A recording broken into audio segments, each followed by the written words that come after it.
I was probably at that time ingesting about anywhere between 6 to, well, I would say possible, almost 8,000 calories a day.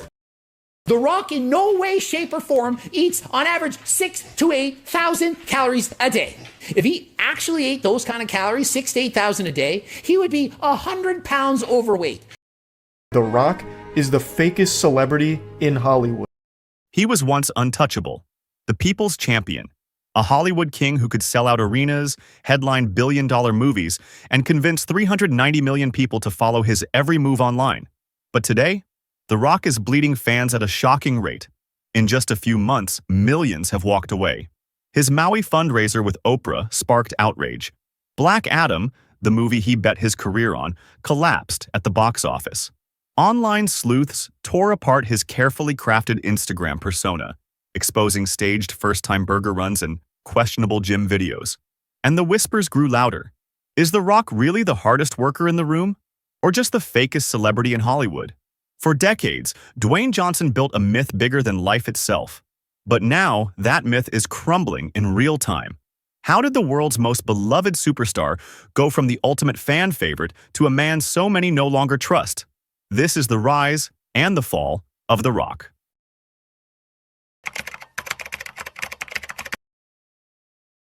Long before Hollywood lights and billion-dollar movies, Dwayne Johnson was just another struggling athlete trying to find his way. In the mid-1990s, after injuries cut short his football dreams, he stepped into the world of professional wrestling carrying nothing but his family's legacy and an unshakable drive to succeed. In 1996, he debuted in the WWE as Rocky Maivia, a squeaky clean, smiling babyface meant to honor both his father and grandfather, both wrestling legends. But fans weren't impressed. Instead of cheering, arenas erupted with boos. Chants of "Rocky sucks" followed him night after night. For many, it would have been a career-ending humiliation. But Johnson didn't quit. He reinvented himself. Out went the polite rookie. In came The Rock, cocky, loud-mouthed, razor-sharp on the mic, and dripping with charisma. He turned hate into fuel, flipping the boos into cheers. Every catchphrase, every eyebrow raise electrified arenas. And when he barked out, "Can you smell what The Rock is cooking?" fans erupted like a modern Roman Colosseum. The transformation was complete. He wasn't just another wrestler. He was the wrestler, the people's champion. 10 world championship reigns, iconic WrestleMania matches, and a legacy that made him larger than life. By the early 2000s, The Rock wasn't just dominating the ring. He was becoming a cultural phenomenon, a symbol of grit, reinvention, and the American dream itself.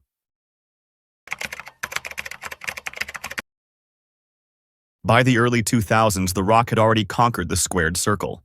But for Johnson, the ring was never the final destination. It was just the launching pad. Hollywood was calling. His first leading role came in The Scorpion King, 2002.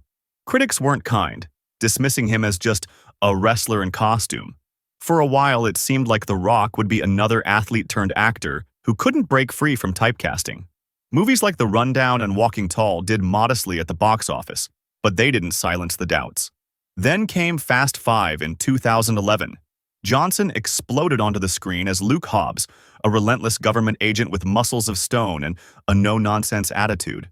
His presence was so commanding, it reshaped the entire franchise. What was once Vin Diesel's playground now became a shared empire, and The Rock was at the center of it. From there, his ascent was unstoppable. Family-friendly hits like Moana showcased his charm. Jumanji, Welcome to the Jungle and its sequel hauled in over $1.7 billion globally. Action thrillers like San Andreas and Rampage cemented his reputation as a bankable star who could headline almost anything. By 2018, he topped Forbes' list of highest-paid actors, raking in over $120 million in a single year.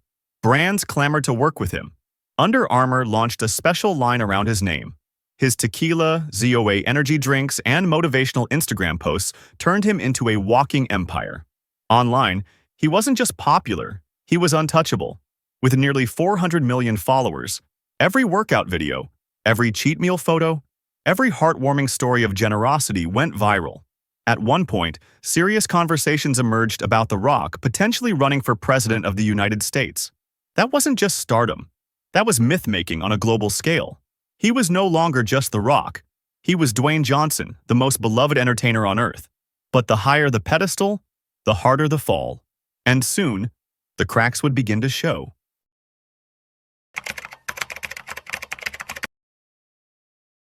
For years, Dwayne Johnson cultivated the image of a team player, the ultimate professional who lifted others up while inspiring millions.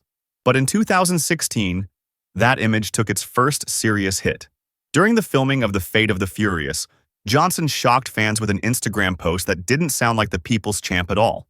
Without naming names, he blasted some of his male co-stars as candy asses and unprofessional cowards. The internet lit up instantly. Everyone knew who he was aiming at. Vin Diesel, the face of the franchise. What looked like just a behind-the-scenes spat quickly spiraled into a public feud. Reports surfaced that Johnson demanded special treatment on set. Clauses in his contract that guaranteed he wouldn't lose a fight scene. Rules ensuring he always looked strong on screen. Even demands for more screen time. For a man whose brand was built on humility, generosity, and brotherhood, these revelations cut deep. Fans started asking, was The Rock truly the humble superstar he claimed to be? Or was he just another diva protecting his ego?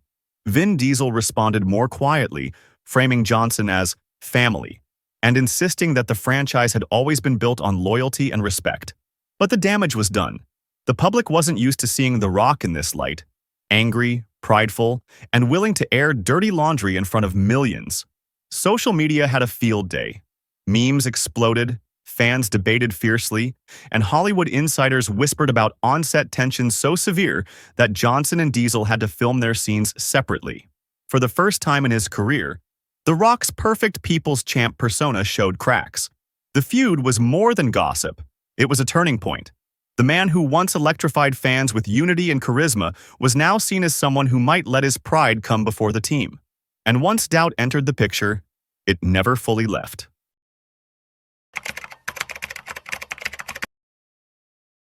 As The Rock's Hollywood empire grew, so did the spotlight on his carefully polished image. And with that spotlight came questions. Questions that cut to the very core of his brand. For years, Johnson sold himself as the hardest worker in the room. His Instagram overflowed with 4 a.m. gym sessions, sweat-drenched selfies, and motivational mantras about blood, sweat, and respect.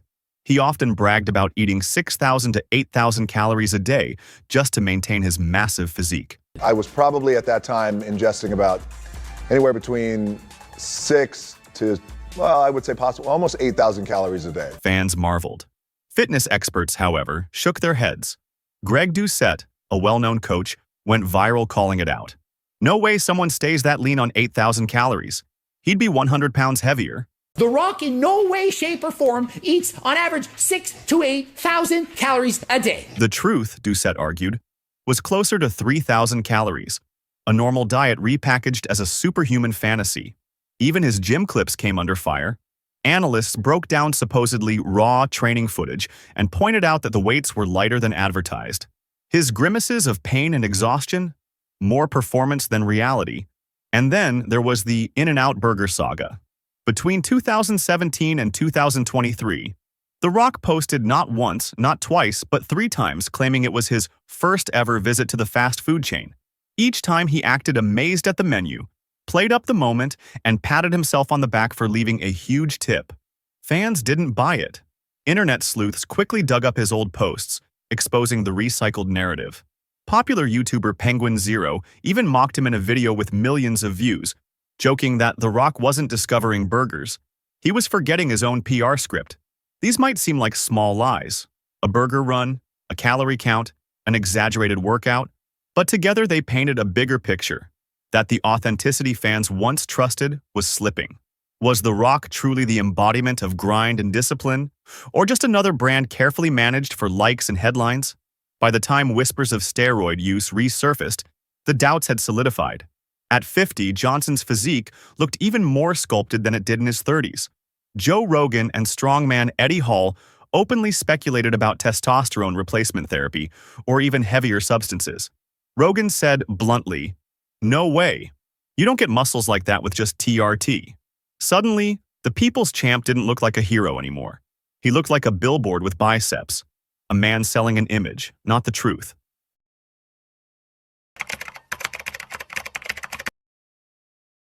For over a decade, Dwayne Johnson promised fans that one role would redefine his career and the entire superhero genre. That role was Black Adam. He hyped the project endlessly. At Comic-Con, on Instagram, in interviews, The Rock declared that the hierarchy of power in the DC universe is about to change. He wasn't just starring in the movie, he was producing it, shaping it, and building it up as the cornerstone of a new era for DC. He even teased a massive crossover with Henry Cavill's Superman, fueling dreams of a cinematic universe with Black Adam at the center. The marketing was relentless. Trailers blasted across Times Square. Teasers at DC Fandom promised a bold new direction. The message was clear. Black Adam wasn't just a movie, it was destiny. But when the film finally dropped in 2022, reality hit hard. Critics tore it apart as shallow and soulless, with wooden dialogue and forgettable characters. Hawkman and Dr. Fate, meant to be scene stealers, fell flat. And Black Adam himself? Too grim to be charismatic, too one-dimensional to be memorable. Box office numbers told the story. With a production budget of $260 million and nearly $100 million in marketing, the film needed over $600 million just to break even. It only made $393 million globally, far below expectations, and a devastating loss for Warner Brothers. But it wasn't just the flop that angered fans, it was The Rock's response. Instead of owning the failure, he went into damage control. He leaked carefully crafted reports claiming the film would turn a profit, even comparing it to Captain America, the first Avenger. Variety and Deadline quickly debunked those claims, confirming Black Adam had lost tens of millions. Memes exploded online. Fans mocked him, saying, "Now we know what The Rock is cooking, cooked books."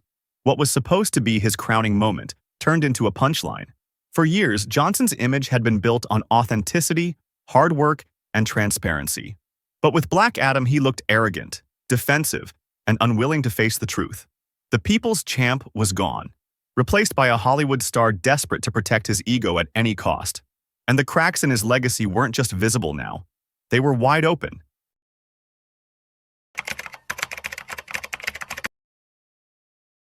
If Black Adam was the crack in The Rock's armor, the years that followed swung a hammer at whatever was left.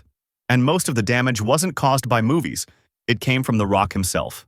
In early 2022, Johnson stumbled into controversy when he praised Joe Rogan at the height of Rogan's backlash for using racial slurs in old podcast clips.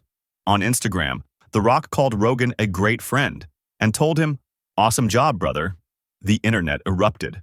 Fans flooded the comments. "Rock, you're an idol to millions. Why are you defending this?" Within days, he backtracked, tweeting an apology. "I wasn't aware of his past use of the slur. This is a lesson for me." But instead of diffusing the tension, it left him looking weak, like a man who said whatever pleased the crowd, then retreated under fire. That pattern only grew clearer in 2023, when wildfires devastated Maui, Hawaii, The Rock's homeland. Partnering with Oprah Winfrey, he launched the People's Fund of Maui, asking fans to donate. At first, the move seemed noble. But when fans discovered The Rock's contribution was modest compared to his estimated $800 million fortune, outrage exploded. On X, one viral post read, "The Rock sitting on a mountain of money asks us to save Maui. Does he think we're fools?" The backlash was brutal. Many felt betrayed, believing he was using a tragedy not to help victims, but to polish his own image after Black Adam. The Rock responded with a polished apology video. I get it, and I completely understand. And I could have been better. And next time I will be better. But instead of sincerity, fans heard PR spin.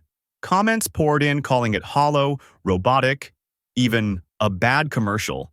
For a man once celebrated as the people's champ, these missteps were devastating. Every apology felt scripted. Every good deed seemed calculated. And each scandal chipped away at the authenticity he had spent decades building. By now, fans weren't just questioning his choices. They were questioning his entire identity.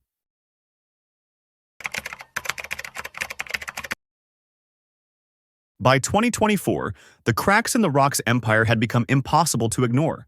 What once looked like minor PR slips had snowballed into something bigger, a complete collapse of trust. The final blow came on the stage that made him famous, WWE. In January, Johnson joined WWE's board of directors, a power move that signaled his return to wrestling. Fans were excited until WrestleMania season arrived. Instead of letting Cody Rhodes, the long-awaited fan favorite, headline against Roman Reigns, The Rock used his influence to insert himself into the main event. Almost overnight, the dream storyline fans had invested in for years was ripped away. The backlash was immediate and ferocious. The official promo video featuring The Rock was hammered with over 700,000 dislikes on YouTube, making it the most hated promo in WrestleMania history. On X, #Cody deserves better trended worldwide. Even fellow wrestlers spoke out. Seth Rollins publicly blasted the decision as disrespectful to everyone who built WWE. Once again, The Rock tried to spin it. He claimed the controversy was all part of a bigger plan to create drama. But fans weren't buying it. To them, it wasn't strategy, it was ego. The people's champ had stolen the spotlight for himself. For the first time in decades, Johnson wasn't gaining millions of followers. He was losing them by the thousands. In just a few months, over 5 million Instagram followers vanished. Sponsors grew cautious. Projects stalled. And the once unshakable aura of Dwayne "The Rock" Johnson dimmed into something almost unrecognizable. The rise of The Rock was built on authenticity, grit, and a connection to ordinary people. But his downfall revealed something else. A man consumed by image, ambition, and the illusion of invincibility. The lesson is as clear as it is timeless. Fame can build myths, but only authenticity keeps legends alive. Johnson's story is a cautionary tale, not just for celebrities, but for anyone chasing success. You can climb to the very top, but if you lose sight of who you really are, the fall will be harder than anyone expects. So, what do you think? Is The Rock finished? Or can he redeem himself by embracing not the myth, but the man?